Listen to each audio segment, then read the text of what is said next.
Hello there, welcome back to The Closet Historian. Today we're going to talk about wearing vintage style to work. Now, I do have two disclaimers for you. Firstly, that I have never actually worked in a serious, very formal corporate environment, so I have no experience wearing vintage in that sort of an environment or in that sort of workplace, but I will be giving advice on it even though I've never done it before, because this is the internet and that's the place for that kind of thing, to be honest. I myself have worked in retail and in production and in a museum office, so like an office-y sort of environment, but a much more arts-friendly and creative office sort of environment, even if it's a little bit still formal, but definitely not corporate and like beige. So there's that.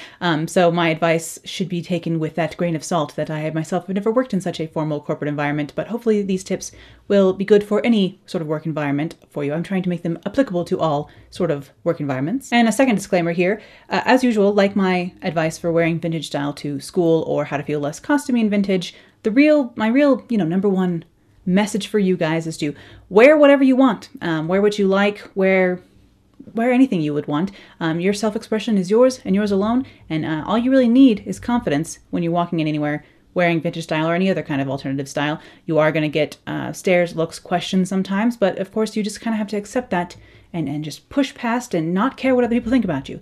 Now, if that sounds a bit scary, here's my advice for you for wearing vintage style. So let's talk about wearing vintage style or vintage inspired style to work in a workplace sort of environment, because unfortunately, most of us, we do have to adult and go out there into the workforce. It's a shame, but it is the state of things as it is. Now, wearing vintage style is of course a sliding scale from full glam diva to 90s thrift grunge teen and everything in between. So depending on what sort of eras you wear or how formal your style normally is, or whether you're transitioning into a vintage style or are starting a new job and want to start it already vintage instead of having to transition into vintage style while already in a workplace environment.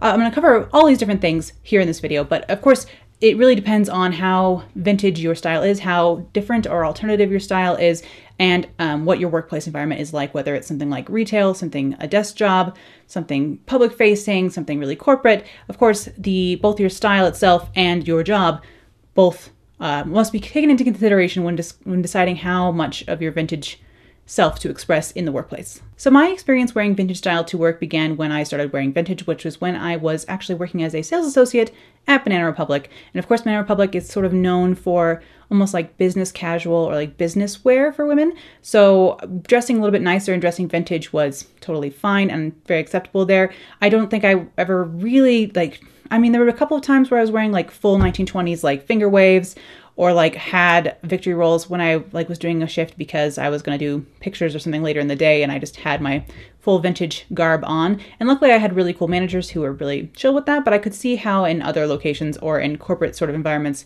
where like there is a mandated dress code, how things like that, which are seen as almost costumey, having like very vintage hair and makeup or like lots of shoulder pads or like great vintage outfits, could be seen as like not on brand for the company that you work for if you're in a public facing job like that. So I would understand how not everyone's manager would be totally cool with that.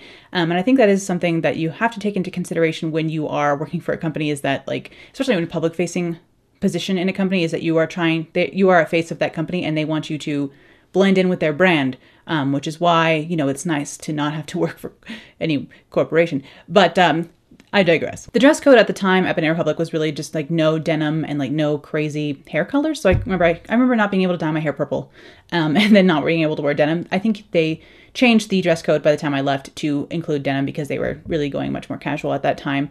But I took the excuse to not because I was transitioning into a vintage style wardrobe at the time anyway, I took this as a sign to stop wearing jeans, basically. And I made a couple of pencil skirts, and I mostly wore pencil skirts with modern tops like tucked in, like a high-waisted pencil skirt with a more modern top tucked in. That was like kind of my go-to for when I was working in retail at Banana Republic. I do think that if you are in a public facing position, like whether you work retail or in service or something like that, you do kind of have to assess the environment you are in. So like, let's say you work at like a sporting goods store, and like full Veronica Lake glam at a sporting goods store is going to seem kind of out of place and jarring, and you are going to get comments and questions on that because it's going to just not match your environment. Of course, you could do a sportier vintage look, which would be rather cute, but I just can't see myself dressed like this selling tennis rackets. I feel like A, no one would trust my opinion or authority on them, and two, it just would seem out of place and odd. And now, like, if you are cool with that, then go for it. But I feel like a lot of us are not trying to stand out. We just like vintage, you know? Like, just because you like vintage style doesn't mean that you want like everyone to talk to you about it all the time. So I do think you have to assess the environment you are in. So if you are in a much like more casual environment or a much more like corporate gray beigey environment, like a bank or something. I don't really know what corporate jobs are because I avoid them like the plague, but I assume it's like banking and lawyering and things like that. You want to give off a sort of serious vibe, and sometimes people interpret vintage as pinup and pinup to be quite sexy. So like sometimes the vintage look is considered inappropriate for a more formal or businessy environment because of that stigma, which is unfortunate and born out of ignorance, but something we still have to deal with, you know what I'm saying? If you work in like an incredibly formal or traditional sort of office setting where wearing a unique style is really just not acceptable for whatever reason, which I am so sorry, you could always like sneak in little bits of vintage style, I think, like wearing vintage earrings or like vintage jewelry, like wearing a vintage brooch on your more like classic suit, or even just buying suiting that is cut a little bit more vintage appropriate, or even see if you can get away with wearing vintage skirt suits to work. I don't know if people have a problem with like a 1940s suit as opposed to like a modern one, but maybe you can get away with still dressing quite formal and businesslike, but as if you were walking out of an office in 1945 instead of one now here in 2019. And again, like I said at the beginning of this video, I'm not really sure what those environments are really like. I've never had to deal with an environment like that or deal with like negotiating my style in a environment like that. But hopefully, hopefully you're not in a terrible environment where you can't express yourself at all. And if you are, and like that you enjoy your work and that is something like a concession you have to make, that you cannot express yourself at work, but you can, command a lot of other, like you have a lot of other benefits that you get from working in that kind of an environment, then, go for it. Like sometimes you have to make sacrifices when it comes to these things. But of course, we're not talking about not wearing vintage. We're talking about wearing vintage. And not to sound like the man, but, I'm always going to be an advocate for wearing what you want and wearing what makes you happy and like expressing yourself how you would like to express yourself. But work is not necessarily always the place for that kind of thing. And I think we make a lot of concessions for our work in general. Like sometimes we have to perform a very smiley personality if we're in a service position, or we have to, deal with people we don't really like and temper certain parts of our personality. And sometimes you have to temper your self-expression as part of working a certain job. And like, we're all out there trying to hustle, trying to adult.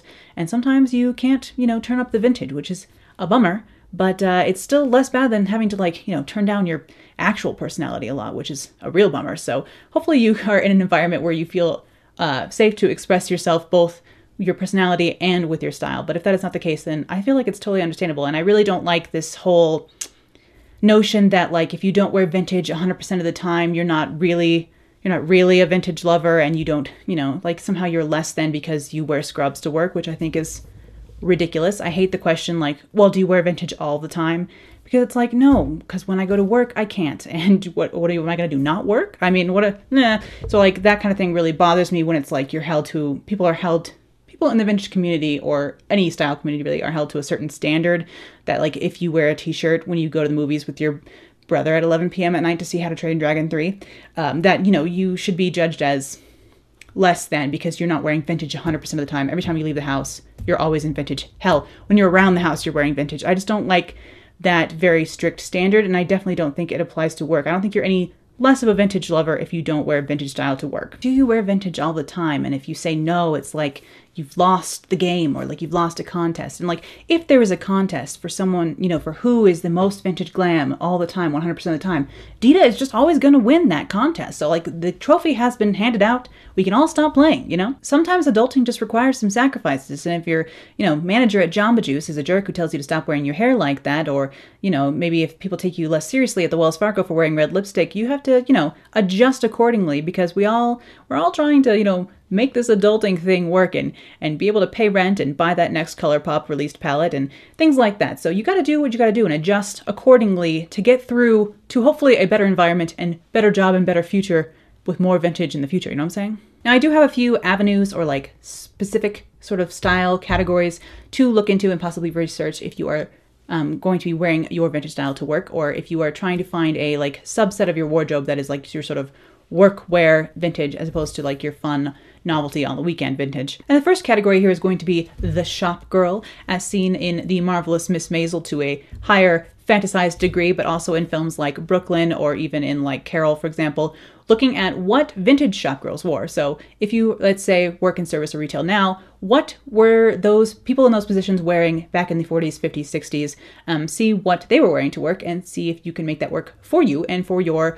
workplace and your life now. So looking at what department store shop sales girls or saleswomen were wearing back in the 40s and 50s, I think it's a very like clean and sophisticated vintage look. It's usually more subdued colors. You're sort of not blending in completely, like you still look very sharp and nice and sophisticated, but it's not ostentatious or in any way outlandish or like eye-catching necessarily. You're just very much more clean and professional vintage, like version of vintage style. So I think it's nice to look into what shop girls wore in the past. Another category of vintage workwear style I would consider the secretary.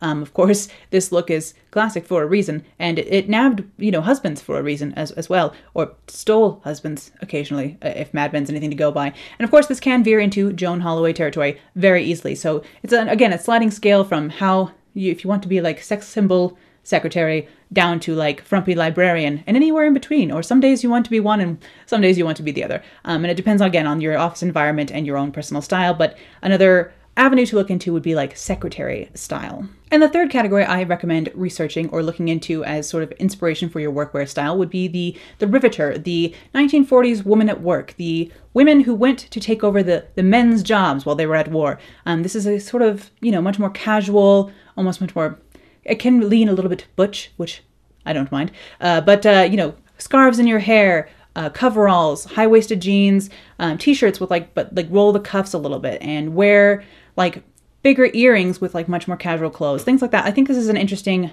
almost more like rockabilly or just like all the way down to like land girl, really rugged and casual. This is just another facet of workwear style that I find really appealing and like works well for me when in like a production kind of environment. I don't usually wear vintage to work in any case because I get up too early. As soon as I get up early, I lose the will to anything, including getting like actually dolled up properly. So I don't actually wear vintage style to work very often myself, just because it doesn't work for me. And I'm not gonna hold that against myself.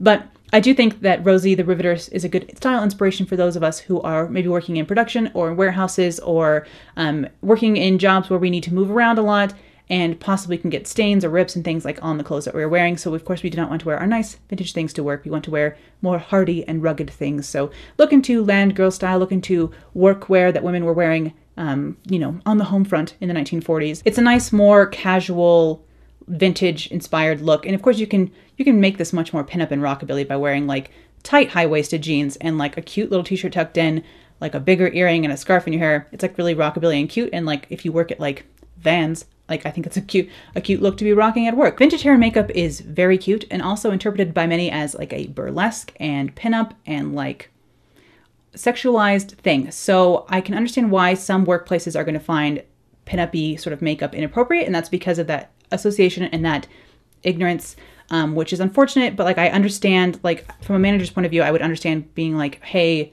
please don't wear your makeup like that here. It's just too much for like our brand image that we're trying to give off, kind of. And what a delicate thing to try and have to coordinate with your employees and not come off as being creepy. I don't know why, if you weren't customer facing, that would be a problem, but listen, employers are weird, okay? My biggest tip for wearing vintage hair and makeup to work is just to make sure you wear it day one at the interview and then from then forward. So it's best if you're starting a new job to just like wear your vintage style from the beginning. I think that is the easiest way. Then you're just like the new girl who wears vintage, which is fine, as opposed to just like showing up one day out of nowhere wearing vintage at your current job. If you are transitioning into a vintage style and you already are like working somewhere and you've been working there a long time or whatever and you plan to stay, I recommend sort of easing into it. Like maybe start wearing the same sort of things you always do, but like one element of it becomes vintage, like tucking in your things to high-waisted stuff, starting to wear high-waisted skirts instead of like regular ones, wearing suiting that's a little bit more vintage in style, wearing dresses that are a little bit more vintage style, and sort of transitioning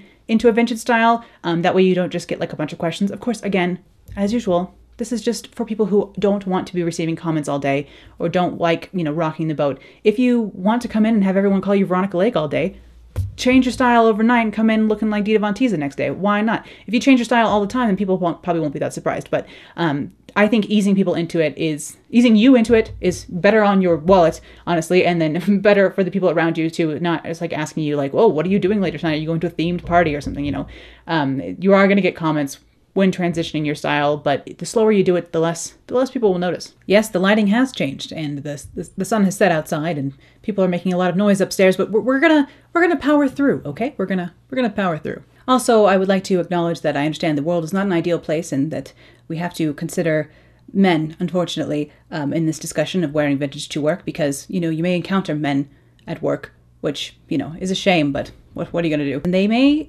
see your wearing vintage style as a free pass to make certain kinds of comments or just comment on your style in general when otherwise they may not have. Of course, if anyone at work, any gender of person at work is making strange comments about you that you feel are in any way sexual or inappropriate, you can of course go to your HR and complain, which is what I would recommend you do. But you might just want to avoid the situation altogether, and I can understand. Unfortunately, like I've said before on this channel, vintage style is interpreted as pinup, which is interpreted as burlesque and sexualized. So sometimes due to a certain ignorance about or surrounding vintage style, people may see it as a more like sexy style and feel the need to tell you that, which is extremely unfortunate, especially in a workplace environment. But it's just something else to consider if you are wanting to wear your vintage style to work, whether or not it is completely safe and will you be comfortable. Hopefully you are in an environment where even if you are made uncomfortable, you will have places, resources you can go to make that stop. But I understand, again, this is not the case for everyone, so it's just something else to consider, unfortunately, when wearing vintage style anywhere, but also in the workplace. Creepy people will be creepy no matter the place or time or workplace or just out and about, so, you really can't avoid creeps unless you just don't leave the house, which I do recommend. It is my strategy. Just stay home. But if you ever get the feeling that, wearing vintage isn't something that's going to be safe for you at work or comfortable in that way, or in any way really, for you at work, then of course your safety and your comfort always come first, above self-expression, sadly. So if you have to temper down your self-expression to feel comfortable and safe in the work environment that you're in, then of course that comes first. So those are my thoughts on wearing vintage and vintage-inspired style in the workplace. This was a little bit disorganized. I obviously don't have a ton of experience in this area. I have more experience wearing vintage almost just out and about and in a school environment almost more than I do in a work environment or a formal work environment. Mostly I don't wear vintage work myself, so it's just not an area I have a ton of experience in. For me, that's just how I like to. That's how I roll. That's what makes me more comfortable. I only work out of the house part-time, and the rest of the time I am, of course, side hustling here at home, so I can wear whatever I want. So again, this is not an area where I have a ton of experience in. If you do have experience wearing vintage or different alternative styles in the workplace, do leave those experiences in the comments below. We can open a discussion here in the comments, and I'd love to hear how you've dealt with this in like problems and good things, both that have arisen out of wearing vintage to work or wearing vintage in certain situations. And thank you all, as always, for coming by and watching another video where I ramble on about, vintage or shopping or makeup, whatever it is, the topic of the day. I can be less than concise sometimes, but I appreciate you guys coming by all the same. I have noticed, however, there is a pretty big discrepancy now being on the creator side of these things as opposed to just the viewer side, because of course I watch a lot of YouTube, that there's a huge discrepancy between like subscriber number and the view count for a video.